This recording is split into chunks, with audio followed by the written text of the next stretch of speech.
Your Interstate One is equipped with a Fiamma F80 awning.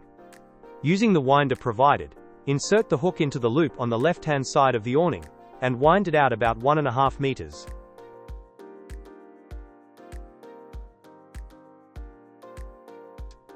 At this stage you can carefully lower each leg.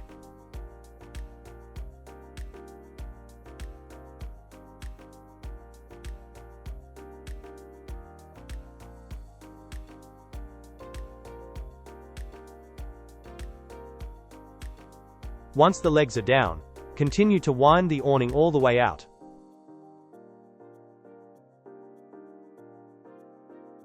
You can either secure the awning legs to the ground with tent pegs, or clip them into the side of the van using the receivers.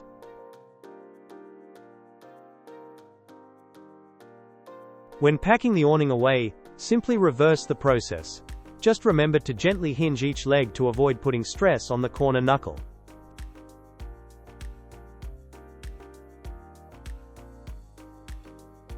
Finally, wind the awning all the way in until it sits flush in its housing.